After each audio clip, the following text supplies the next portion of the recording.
Hello everybody.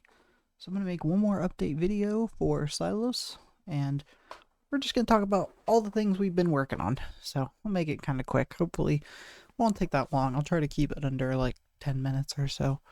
So we'll see. Anyway, first thing I want to share is this awesome thing that I added, and I'll just let it speak for itself.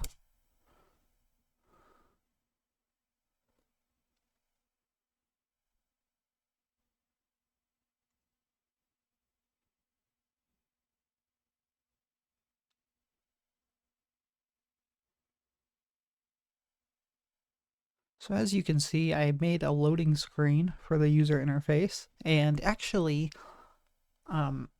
you can turn it off if you don't like it. It basically only loads when you first launch the program, or if for any reason the whole entire code has to like refresh, but generally it's just when you first launch it. So you can turn it off if you want, if you don't like. Which brings me to my next point. I added a settings button, so you can actually toggle this here. That's where I was talking about there. But another thing that I wanted to mention is obviously I've changed the background since the last time I made this video. So I changed the background to a darker background, and it's basically a different video from a different user. Ironically, it's just a very similar kind of video as the original theme, but I kept the original. If you would like it, you can switch it over to the lighter theme. Like I said, it's a completely different video, so it's not necessarily like just a darker version of the same thing. So that's why it moves faster, and it's kind of like different dimensions, so to speak. At some point, I would really like to get some kind of like 3D artist to like render something for us in Unity or Unreal Engine or something like that, and then we can just make our own theme that's like dark and light. We don't necessarily have to use these pre-rendered videos per se. I mean, we will still use a video, but it will be like our own video basically. So that would be one thing that I would really like, but until then, it is what it is. But yeah, this was the original theme. If you like it, you can keep it. If not, if you want to switch to the darker theme, you can do that. I kind of like the darker theme because it feels like it's a little more high definition. It's not as scaled up. It's a little bit slower, smoother, and calmer, and it just kind of looks cooler. But I think the light version works well if you kind of like that apple glass kind of theme. So I don't know. It's just kind of a personal preference, really. I like both of them, honestly. But anyway, so real quick, before we get too deep into things though, before we get too deep into the whole sidebar that I added and all these things, I want to show you the website real quick because speaking of backgrounds, I updated the website's background as you can see here, and it just looks really pretty. It's really, really pretty, and it matches the theme of the website, or the theme of the whole product, really. I think it's just a very calm, kind of like calm, moving, nice little scene, you know? So that's really great. Um, yeah, nothing else on the website has changed so far. So for the most part, we're just going to kind of leave it as is for right now. But yeah, I just wanted to show you that real quick.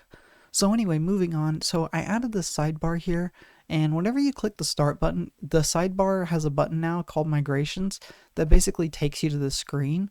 So if you're like deep into a migration, like you go select this guy and you're starting stuff with this guy, and then you want to go back to the screen so you can like start over, or you can start on this guy or this guy or this guy, you can do that. So it's basically just a very quick way to kind of let you go back and forth between the migrations if you need to.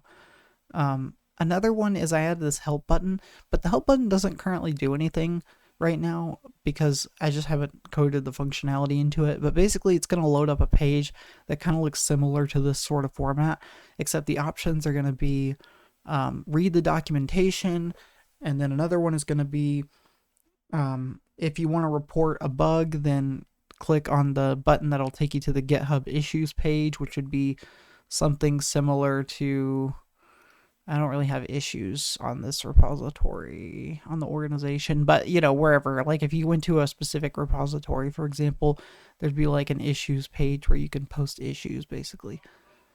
So that's essentially one of the options that would show. And then the final option that would show would be to talk to the community if you need to ask a question to an actual human being somewhere.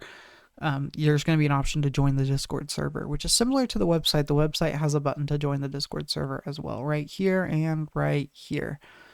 But yeah, the Discord server is also on my to-do list of things to update. It is extremely kind of bare right now, but I do know how to make a good Discord server. I'm going to update it and set up all the roles and channels and all that fun jazz, but that's going to be a little bit later. I don't really need it just yet. But anyways, but moving on.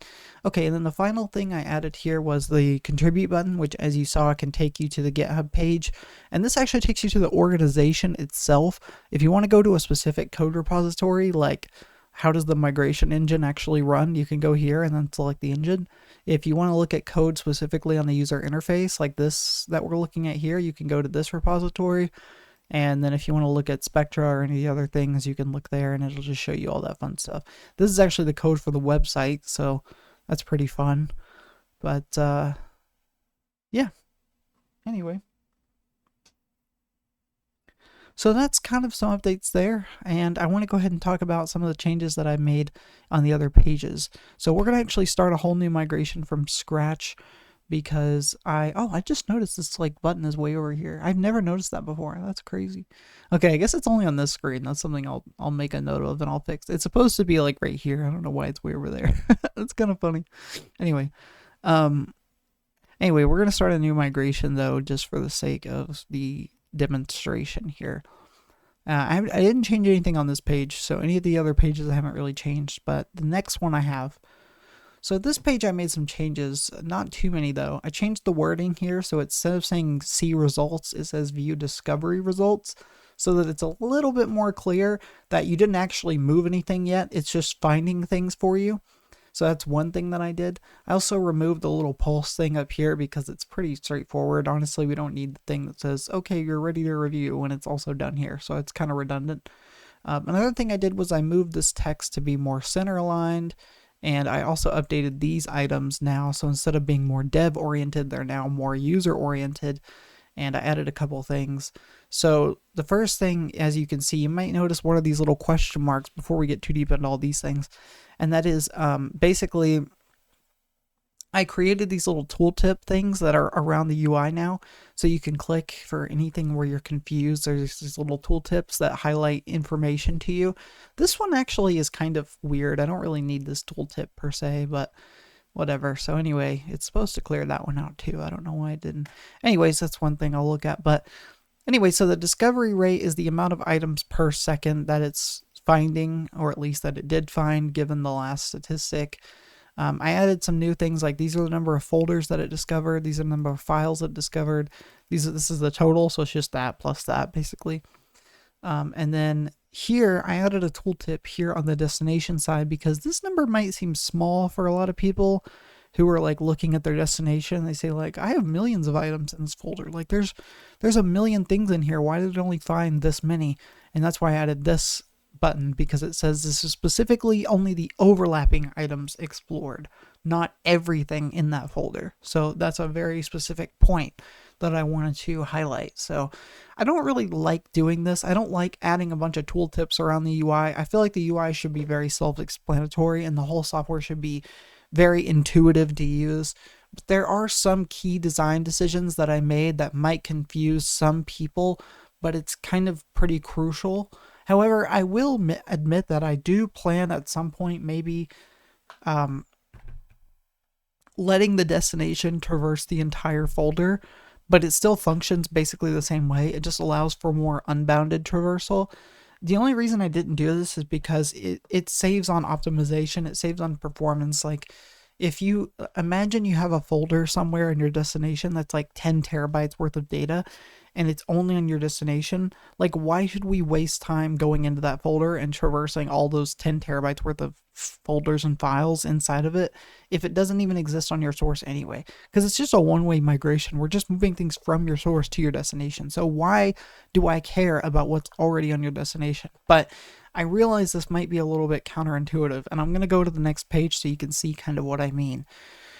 So here, I created two different icons now for exists. One is for if it exists on both, one is if it exists on the destination only, and then pending would be if it exists only on your source, which you can see here. This is an example of a pending item. So this only exists on my source, it doesn't exist on the destination. So it will be brought over. So pending as in it's going to be brought over. And I also added tooltips around the icons themselves to say, like, you can click this, by the way, so you can mark it as excluded. And that's kind of what these tooltips are telling you. And this one is basically saying you can click the excluded icon again to unmark it, like I just did. And then the failed is the same way. You can click to mark it for retry. You can click to unmark retry, blah, blah, blah, blah, blah. And this one is kind of where I went to explain this a little bit further. I said folders with the status are shown for awareness, but they are not explored during the discovery to save on performance and time. Again, that goes back to like the 10 terabyte thing I was talking about. But the reason I say it can be counterintuitive is it shows this as a folder, but I can't click into it. And it might not be obvious at first why I can't click into it. And that might be a little bit confusing to the users. But here you can click into this one. So it's kind of like confusing because they both have the same icon except for the check mark. And it's like, why can't I click into it? And if you're not very if you don't recognize patterns very well, you might not notice that it's only the blue checkmark items and not the pink ones. So you might be confused as to why you can't go into them. So I'm going to tweak this a little bit more because I feel like maybe it's not super obvious from a UI standpoint. And this is where I was getting into the idea of like, eventually I want to add the feature where you can traverse the destination completely unbounded, but just know that that does come with a performance cost because you are essentially traversing a whole bunch of crap that you don't need to traverse, but it would allow you to click into those folders and figure out what's there and what's not there. And it could be useful. Like imagine if you have two different folders, one on the source and one only on the destination, but they actually contain like really identical data, you wouldn't be able to traverse both of them. You wouldn't be able to click inside both of them to figure out like, okay, this folder has all these three items, but does this folder have the same three items? You know what I mean? So that might be a little bit tricky and annoying for some people. So it is something that I am aware of at the moment, but it's not something I plan on implementing just yet. I'm going to implement it later down the road because it's going to require a huge amount of code changes to actually support that. It's not as simple as just letting it traverse whatever, because there are specifically very strict hierarchy, like bounded behavior items that are, it's like a very strict sequence of things that have to happen for traversal to work perfectly properly. But I will say the copy phase, when we actually start moving the data, doesn't actually get affected by this really. So it's not a huge hit from the copy side. It's really just a hit from the traversal side. So traversal is pretty fast, to be honest. So it's really not that much of a performance hit, but it's going to be a lot of code changes regardless. So that kind of sucks. But anyways, also, I just noticed, are these numbers different from the other screen? Because I thought that one said 63,000. 65,000. But it says 62 here. Okay, it's something I'll look at for sure. Okay, anyway, whatever. But anyway, so on this page, I didn't... Oh, that's a bug. That's interesting. Does it do it on the other? No. Huh, okay, I'll have to look at that. Another little thing to look at. Okay, well anyway, this is why it's taking me so long, by the way. I just find these little tiny things and it just keeps racking up time. Every little tiny thing is just going to add up more and more time to fix. Anyways, okay. So, moving on. On this page, I didn't really change anything. For the most part, it runs basically the same. I removed the depth filter because I felt like nobody's really ever going to use it, and I felt like it should be removed. The status I kept, but I did add a little bit more clarifying text as to what these statuses mean, although I didn't add them on the legend icon, so maybe that's a little confusing. That's something I'll look at later. File size still the same, type, both folders files still the same, path name still the same. So everything's basically the same, essentially. So I didn't really change any of that stuff. I also removed the depth thing here, and I added the sort directions as well if it wasn't already clear. I don't know if I had that on the last video or not. But yeah. But anyway, that's basically all I've done in the last little bit. I've been mostly just doing smaller changes lately, like the UI, the website, little things like the tooltips and stuff. Like I haven't really done a whole lot of major changes yet. I did actually start laying the foundation for the copy phase a little bit more. So there was actually some pretty major changes under the hood, but I can't really go into that without going into super technical detail. But yeah, apart from just these little UI bugs that I have to fix, though, for the most part, it's mostly just setting up the um, copy phase, basically. So it's pretty straightforward, I think. Now, the one thing that's still currently broken right now is you can't do any Spectre traversals, but this is just a developer tool, so I don't think that any user is ever going to care about this. So it probably won't even be in the final version of the software. So I'm not really that worried about it, but it's something that currently doesn't work. And oh, that's interesting.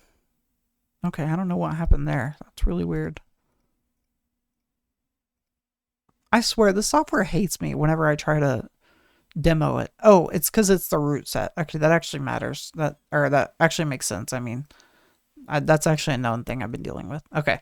Yeah, I don't know. It just, there's a million little things. There's a bunch of tiny little things, but notice all the big stuff works, like traversal and everything. It's just little tiny little things.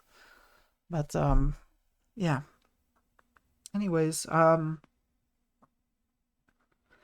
yeah, I think that's all I was gonna share really for today. There's not a whole lot more to talk about, I guess, but we're working on it. The main thing that I need to work on now is, other than all those little bugs that I showed, the main thing is I need to get the um, what do you call it? The exclusion and retry logic fixed. So, for example, so here, if I mark this item to be retried, it'll change this button so I can retraverse the items. But if I actually click this, I'm pretty sure it doesn't actually work right now. But the retry sweep does actually work under the hood. It just doesn't trigger it properly from the UI, I think, at the moment. So that's the big thing I got to get working. And then once I'm fairly confident in the retry logic, then I think we can start working on the copy phase and building it out. And then we can kind of wrap this whole thing up and fix the final little UI bugs here and there and kind of go from there. And then finally, after that, I have to work on the auto scaler logic, and I have to work on the what do you call it? The cloud storages. So like Dropbox, Box, SharePoint, Google Drive, all those. I have to build out a couple different cloud storage classes and kind of go from there. So that's going to be another thing that I'm going to work on as well. And then I would say probably after that, it's mostly just, fixing a bunch of little tiny bugs here and there, doing a lot of testing, a metric crap ton of testing, building out the website a little bit more, building out the documentation a little bit more, building the Discord server, the installer, the configuration stuff, a couple things. But basically after that, I mean, it's mostly just beta testing and we'll launch. So I would say if I was like really, really pushing hard and fast, I would say we'd probably get this whole thing done in like a month to get to beta testing. But realistically, it's probably going to be another like 3 months, if not longer. If I get a job sooner, then obviously my time will be a little bit more stretched then, so I won't have as many resources and time to be able to work on this. But I would like to say it should be done within the next 3 months, so that's really exciting. But yeah, all in all, I'm very excited about this project. I just to give some final closing thoughts, I I really kind of thought that this project would do a lot more for me, in my life. I don't know why.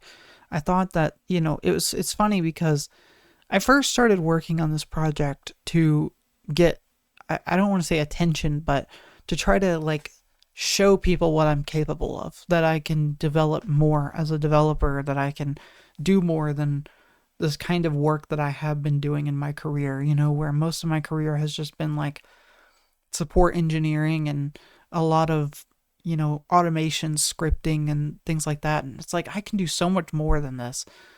But, the longer I've been working on this project, the more I've realized that it really probably won't do that much for me in terms of my career.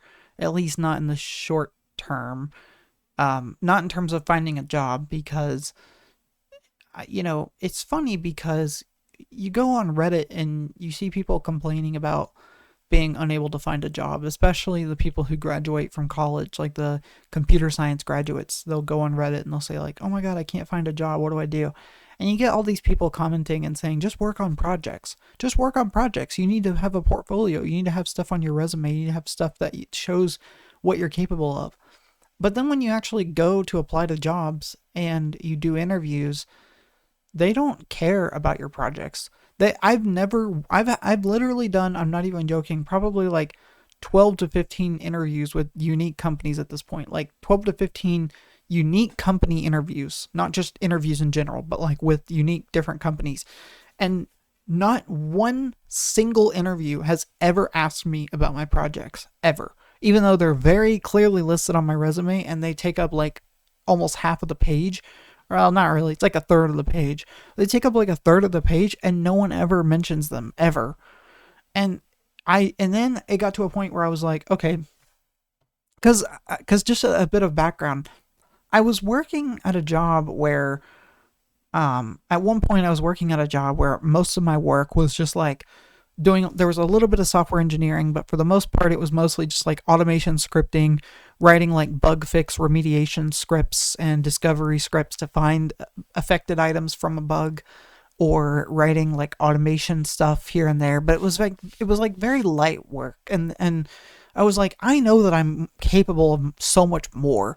So I started working on projects in my spare time, kind of like how I did in college. And anyway, then that job dissolved, and then I started working on this project, and then I started doing interviews, and I was trying to bring this project up in my interviews because I was like having such a hard time with getting traction, because I felt like my resume job history wasn't doing me a lot of justice. Like, it wasn't showing what I'm really capable of. And so anyways, the interviewers would ask me a question like, name me a time when blah, blah, blah, blah. And I would bring up this project in those questions. And I would say like, oh yeah, I've had to do that in this project. Kind of like seeding the conversation a little bit. Like almost like I'm trying to bait the interviewer into asking me more about the project because they've not asked about it at all. But what ends up happening is like recruiters and hiring managers, they just don't care about your projects. They don't give a shit about your projects. And if you bring it up in a question, in the worst case scenario, they'll either think it's completely unrelated and say that your answer sucks. I mean, they won't say that, but they'll think that, because it's like, why are you talking about some random side project? Like, tell me about your work, you know? And in the best case scenario, you'll just get a, huh, neat. And then they'll move on, because they don't have time to ask you a million. Like, they just don't care. Like, interviewers aren't your friends. They're not your code buddies. They're not going to be like, oh, what are you working on today, man? That's so cool. They don't care. So you can bring up your side projects in your interview questions. And if they answer the question properly and your answer feels adequate, it's not really a big deal. But it's one of those things that it doesn't really help you. It kind of just is neutral or bad at worst. So it's not really a positive ever to bring up your projects. I mean, maybe that's just me, but I've worked on some pretty impressive projects and none of them have ever landed me any pedigree in the hiring and like process, basically. So it kind of sucks. And I'll wrap this up soon. I don't want to drone on forever about this. So I'm not going to make this like an hour-long rant video, but it just kind of sucks because I've spent so long working on this project, or not really, I guess, mainly just like this domain of problems. I've spent so long working on like file system related code, like some of the other projects that I've worked on, and then this project and things like that. And it's kind of like, what am I building this portfolio for? I mean, I love working on projects because it gives me a huge amount of practice in code stuff that I wouldn't be able to do at my normal job in some cases. So it kind of allows you to like practice things that you don't normally get to do. And you get to learn new things and be challenged in different ways than your job might not be challenging you in those ways. So that's really nice, but the problem is it's only like internal benefit. It's not external benefit. It's not helping you in any way. Unless you work on a project and that person like really likes working with you, like in the open source community, and that allows you to network, and maybe you can get a job because someone that you work with on an open source project has like a company that's hiring and you could actually go work with them. Like, okay, that might happen, but it just seems very unlikely given, I mean, the internet is such a big place and people are from so many different countries and things. Like, what are the odds that, you know, you work with someone online that just randomly happens to be in a job that you could also move into? And it's just, yeah. So anyway, rant aside, but basically working on projects has been kind of a pain for me because it's not signaling me as much as I thought it would. That's the word I'm looking for, really. I thought it would signal me more as a developer, but it's really, it just feels like it's not doing much for me other than just personal practice on a lot of things. So when I get to the point when, um, well, basically what I wanted to say was I feel conflicted about working on this project further because I feel like I'm at a point where I need to be working on other things in my life in terms of my career, and I feel like this project isn't giving me what I need out of it. And it puts me in a difficult position because I really want to finish this project, especially how close I am to the end. Like, I'd say I'm like 80% done, and that's after so long of working on this whole domain of problems. And so, it is a little frustrating, but I think I will finish it. I think we'll get to a point where we can finish version 1 and get it more stable and get it working and things like that. And then maybe after that, I can take some time off and work on some other things in my career that I might need to help signal me further, I guess. Because, maybe if I got more certifications or something, maybe if I got like an AWS certification, or maybe if I grinded leak code more or something, I don't know. I just need some kind of signal that shows like I'm more of a safe hire, I guess, because I've applied to hundreds of places and I'm so sick of this job market, and the economy just keeps getting worse, and it's just brutal out there. And I feel like, I wish everyone the best of luck that's in this hiring market right now. I really hope that everyone has good luck. Um, but as of right now, as of saying this, I'm in the hiring pipeline of like 4 different jobs right now, but none of them have gotten back to me in the past few weeks. So the closest one I have is an interview in like 3 or 4 days for another company. But beyond that, I don't have any other interviews coming up, and I haven't heard back from the others in like 2 or 3 or 4 weeks at this point. So I'm kind of iffy on it at best, but yeah, we'll see. We'll see. Anyway. But, anyways, 10 minutes aside, I didn't mean to rant for too long. I'm sorry for making this video so long. But yeah, that's kind of been what I'm working on. I'll have a few more updates soon. I really want to try to knock out a lot of these smaller bugs, get this stuff kind of ironed out, all the little things that you saw so far. And then I need to work on the retry logic to make sure that the API can trigger things properly and make sure that that functionality actually works in the UI. And then from there, then we'll work on the copy phase, and we'll work on the review of the copy phase. And yeah, then I just got to build out some basic functionality of, the autoscaler and the, what do you call it? Oh, and the cloud storage support. And then that's actually not going to be as hard as I might think, actually. I think I can knock that out pretty quick. And yeah, then we just got to work on some presentation layer stuff, building out the website a little bit more, Discord server, the documentation, all that jazz. And then we'll get ready for beta testing. That'll be fun. And then we'll be done for the most part. It's not like the software is going to be done forever, but I think most of the major stuff that I wanted to build will be pretty much done. And then from there, we can start working on extra features and stuff. So, yeah, exciting stuff. Anyway, I'm going to shut up. Thank you guys for watching, and I will see you on the next one. Take care, guys.